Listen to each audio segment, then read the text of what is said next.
Les gilets jaunes, c'est aussi la problématique du maintien de l'ordre. C'est vrai qu'on en a parlé aussi samedi après samedi. Et on a appris hier donc, que les syndicats policiers ont diffusé un questionnaire. Alors, vous n'êtes pas à l'origine de ce questionnaire. Vous m'arrêtez si je me trompe, Rocco Contanto. Il y a un questionnaire qui a été établi par la commission d'enquête, qui a été diffusé notamment par les voix syndicales. Qu'est-ce qu'il y a là-dedans ? En fait, il n'y a pas du tout de question de maintien de l'ordre dans ce questionnaire. Il n'y a rien de nouveau. C'est un questionnaire diffusé par la commission d'enquête de l'Assemblée nationale, me semble-t-il, piloté par M. Fauvergue, avec un veto de Beauvau, puisqu'ils avaient demandé l'autorisation à Beauvau de le diffuser aux plus de 100 000 fonctionnaires de police. Donc, puisqu'il y a eu ce veto de Beauvau, par le biais syndical, on le diffuse. Mais je voudrais dire un mot tout de même. Nous, ça fait plus d'1 an et demi qu'on a lancé les états généraux de la police nationale et que nous avons eu en Ile-de-France plus de 11 000 réponses à un questionnaire.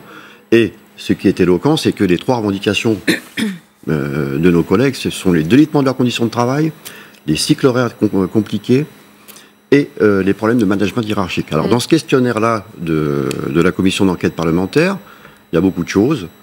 Effectivement, où travaillez-vous, êtes-vous assez formé, mais il y a une chose qui me heurte tout de même, c'est qu'à aucun moment on ne parle de problème de management. C'est occulté. Or, c'est très important. C'est le problème principal, le problème de management dans la police ? Je peux vous dire qu'on peut parler un mot sur les suicides, puisque moi, on m'avait dit que je pourrais dire un mot sur les suicides dans cette émission. On a déploré notre 35e suicide. Si on continue comme ça, ça va être une année noire, comme on n'en a pas vécu depuis très longtemps. Et je peux vous dire que mes collègues, l'administration, à chaque fois, s'échine à trouver un motif d'ordre privé pour se dédouaner de sa responsabilité. Mais je peux vous certifier que de plus en plus, même si les causes sont multifactorielles, il y a des causes endogènes. D'ailleurs, M. Castaner l'a déclaré il y a plusieurs mois à l'hôpital des Gardiens de la Paix, dans la mort de nos collègues. Et pourquoi, si vous permettez que j'en termine, c'est que nous avons des cycles horaires complètement déstructurants avec un week-end de repos sur 6, qui fait que lorsque les week-ends de repos arrivent, vous êtes en plus mobilisés, rappelés, notamment pour les gilets jaunes, les collègues se retrouvent complètement désociabilisés, déstructurés socialement parlant. C'est très compliqué. Si vous combinez à cela, vous travaillez dans un commissariat où vous avez un management hiérarchique dictatorial, comme ça peut arriver ici ou là, je peux vous dire que c'est très compliqué. Et un dernier mot, excusez-moi d'en terminer par là, nous étions hier à Boissy-Saint-Léger, il y avait une équipe de chez vous, pour défendre notre vacation forte, qui est une vacation avec un week-end sur 2 et 9h30 par jour. Et là, nous voulons mettre ça en place à Paris parce que ça n'existe pas encore. Vous êtes élu du Val-de-Marne ? Oui, tout à fait. Alors, hier, nous étions au commissariat de Boissy-Saint-Léger. Excusez-moi, il faut que j'en parle, c'est très important.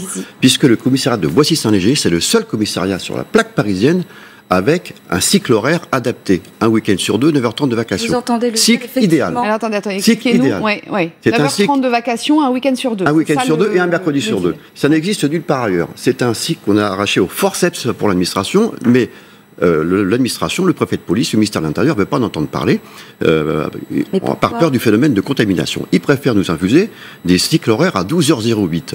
Alors, vous imaginez 12h08 Non, mais j'entendais hier, justement, ce qu'on m'a dit. Où je vais en venir, c'est qu'on a été voir la commissaire centrale de Boissy-Saint-Léger, jeune commissaire, 28 ans. On a été se présenter. On avait l'autorisation de manifester devant le commissariat de la préfecture. On va la voir pour se présenter, pour dire, voilà, nous faisons cette action. Messieurs, j'ai rien à vous dire. Merci, au revoir. Voilà, le dialogue social. Donc, quand on en arrive là... Est-ce que vous n'avez pas l'impression, avec ces gilets jaunes, c'est une question, avec ces mouvements de gilets jaunes, donc 32e samedi aujourd'hui, on a vu qu'il y avait une évolution de la doctrine, par exemple. La doctrine du maintien de l'ordre, on en a beaucoup parlé, ça a coûté même le poste d'un préfet. Est-ce qu'il ça n'a pas apporté des améliorations, ne serait-ce que dans le quotidien même de vos collègues, de vous et de vos collègues? Les améliorations, elles sont effectivement dans la gestion du maintien de l'ordre, on est d'accord, mais le mal est beaucoup plus profond que cela. Il faut vraiment y aller à la racine. Est-ce que vous diriez, Rocco Contanto, qu'il y a un danger pour le gouvernement, par exemple, de ce ras-le-bol policier général? Non, mais il y a un danger. Moi, je ne cible pas tel ou tel gouvernement, mais c'est vrai qu'il y a un ras-le-bol général. Nous avons donné un ultimatum à ministre de l'Intérieur. Nous avons dit que nous avons quand même, avec l'intersyndicale, au mois de décembre, signé un protocole qui doit être suivi des faits. Nous avons un engagement sur 3 ans à payer toutes les heures supplémentaires que l'administration nous doit, 51 millions d'euros. Après, j'entends le ministre qui dit moi, je ne dois rien à la police par rapport aux heures supplémentaires. Bon, excusez-nous. Là-dessus, il faut que les choses avancent. Si les choses n'avancent pas, le policier, c'est un citoyen aussi à part entière. Il y a une colère qui gronde et cette colère se manifestera tôt ou tard dans la rue. Donc c'est pour ça il faut que les choses avancent. Parce que vous savez, la police, elle a sauvé la République, tout le monde le dit. Les émeutes insurrectionnelles, c'était pas des manifs, à un moment c'était des émeutes. Nous étions là, on a fait le travail, ça nous a coûté, mais on a sauvé, entre guillemets, la République, tout le monde le dit. C'est pour ça que là-dessus, il faut vraiment faire attention et, entre guillemets, faire en sorte il faut chouchouter sa police. Excusez-moi, c'est la question que j'allais poser. Je retiens l'exemple du commissariat de Boissy-Saint-Léger. Oui. Je pense que j'irai les voir et je pense que c'est quelque chose qu'il faut propager, justement. 9h30 de vacations, un week-end sur 2. C'est ça qu'il faut mettre en place et je me ferai un des porte-parole, justement. Bon, voilà. Donc un engagement sur ce plateau pour le commissariat de Boissy-Saint-Léger. Retrouvez toute notre actualité sur videopolice.com, la chaîne YouTube d'Unité SGP Police.